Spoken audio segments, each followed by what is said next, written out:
यमराज की कचहरी का रहस्य एक ऐसा मंदिर जहां मृत्यु के बाद आत्मा के स्वर्ग नरक जाने का होता है फैसला। ये यमराज का इकलौता ऐसा मंदिर है जो कई रहस्यों को समेटे हुए है। कहते हैं मृत्यु के बाद आत्मा सबसे पहले इस मंदिर में आती है। आइए जानते हैं यमराज के इस अनोखे मंदिर की रोचक बातें। भारत में कई अनोखे मंदिर हैं जिन्हें देखने के लिए लोगों की भीड़ लगती है, लेकिन एक ऐसा मंदिर है जहां कोई नहीं जाना चाहता है।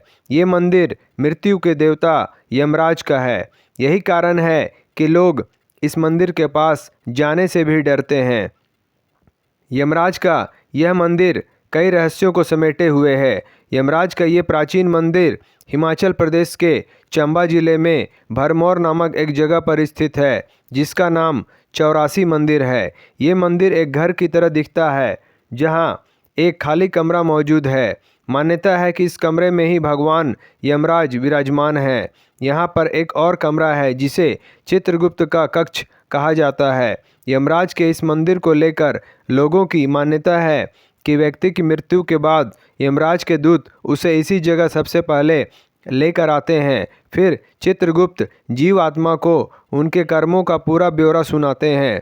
किसी मनुष्य को स्वर्ग मिलेगा और कौन नरक में जाएगा, इसका फैसला चित्रगुप्त करते हैं। फिर यमराज आत्मा के स्वर्ग या नरक जाने का फैसला करते हैं।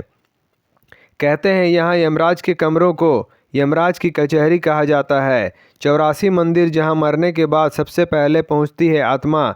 ये एक ऐसा मंदिर है जहाँ मरने के बाद हर किसी को जाना ही पड़ता है, चाहे वह आस्तिक हो या नास्तिक। हिमाचल प्रदेश के चंबा जिले में भरमौर नामक स्थान पर स्थित इस मंदिर के बारे में कुछ बड़ी अनोखी मान्यताएं प्रचलित हैं। भरमौर स्थित चौरासी मंदिर की मान्यता है कि यह एकमात्र मौत के देवता का अकेला मंदिर है। इस मंदिर में माना जाता है इंसान अगर जिंदा रहते हुए यहाँ नहीं आया तो मौत के बाद उसकी आत्मा को यहाँ आना पड़ता है। यहाँ आने के बाद उसके पाप और पुण्य दोनों का फैसला करके उसे स्वर्ग और नरक में भेजा जाता है। मंदिर परिसर में हिंदू देवताओं के 84 मंदिर हैं, जिनके बारे में माना जाता है कि उनमें 84 प्रजातियों को जन्म से मुक्ति देने की शक्ति है। इस मंदिर में एक खाली कमरा है जिसे चित्रगुप्त का कमरा माना जाता है।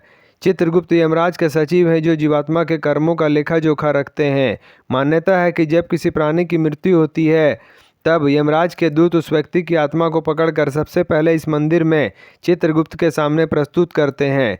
चित्रगुप्त जीव आत्मा को उनके कर्मों का पूरा ब्यौरा देते हैं। इसके बाद चित्रगुप्त के सामने के कक्ष में आत्मा को ले जाया जाता है। इस कमरे को यमराज की कचहरी कहा जाता है। इस मंदिर की मान्यता दूर दूर तक फैली हुई है, लेकिन मृत्यु के देवता यमराज के भय से लोग यहाँ दिन में भी बाहर से ही दर्शन करके लौट जाते हैं।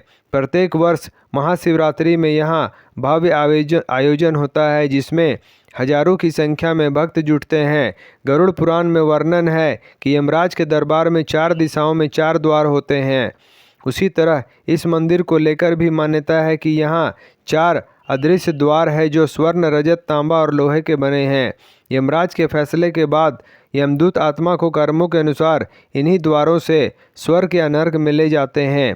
मंदिर में यमराज के अलावा अन्य देवताओं की मूर्तियां भी स्थापित हैं। मंदिर के भीतर एक बड़ा महाशय भी है जिसे यमला जी कहा जाता है।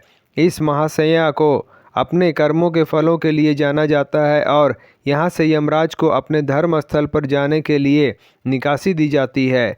यमराज के इस मंदिर में यमराज के अलावा उनकी पत्नी चित्रगुप्त, ऋषि मार्कंडेय, भगवान शिव, भगवान विष्णु, भगवान महाकाल और धर्मराज युधिष्ठिर जैसे देवताओं की मूर्तियां हैं। यमराज मंदिर का एक रहस्य यह है कि इसमें शवों का धार्मिक अर्थ है। यहाँ लोग अपने मृत रिश्तेदारों के लिए पूजा करते हैं जिससे उनकी आत्मा को शांति मिलती है। यह मंदिर उन लोगों के लिए भी महत्वपूर्ण है जो मृत्यु के बाद अपने शरीर को दान करना चाहते हैं। इस मंदिर में शवों का दान करने का एक परंपरागत तरीका है जिसे कहा जाता है यहीं का अनूठी प्रथा है जो केवल इस मंदिर में होती है। इस रूप में यमराज मंदिर हिमाचल प्रदेश में एक अनोखा धार्मिक स्थल है जो आत्मा की शांति और सुख के लिए जाना जाता है। ऐसी मान्यता है कि यहाँ आने से लोग अपने दिल की बीमारी से भी निजात पा सकते हैं। यमराज मंदिर में शांति के लिए कुछ धार्मिक रीति रिवाज होते हैं जो इस प्रकार हैं। शवदान। यहाँ लोग अपने मृत रिश्तेदारों के शवों को धार्मिक रीति रिवाजों के अनुसार धार्मिक अंतिम संस्कार से पहले यमराज मंदिर में लाते हैं। इन शवों को धर्मालय में रखा जाता है और धार्मिक रीति रिवाजों के अनुसार उनकी आत्मा को शांति प्रदान की जाती है। दूसरा, प्रार्थना और पूजा। यमराज मंदिर में लोग यमराज जी की पूजा करते हैं और उनसे अपनी समस्याओं का समाधान मानते हैं। लोग यहाँ शांति और सुख के लिए प्रार्थना करते हैं और यमराज जी को भोग चढ़ाते हैं। तीसरा, धार्मिक उत्सव। यमराज मंदिर में धार्मिक उत्सव भी मनाए जाते हैं। सभी विशेष अवसरों पर यमराज मंदिर में धार्मिक रूप से विशेष पूजाएं और आरतियां की जाती हैं। चौथा, बैठक। यही एक अनूठी प्रथा है जो केवल यमराज मंदिर में होती है। इसमें लोग अपने मृत रिश्तेदारों के नाम पर बैठे होते हैं। इस रीति रिवाज के अनुसार शवदान के बाद शव को यमराज मंदिर में रखा जाता है और उसके नाम पर बैठक की जाती है। इससे उसकी आत्मा को शांति मिलती है। दोस्तों, आपको हमारा वीडियो पसंद आया हो तो लाइक करें, शेयर करें, सब्सक्राइब करें और हमारी नई वीडियो के लिए बेल आइकॉन ज़रूर दबाएं। धन्यवाद।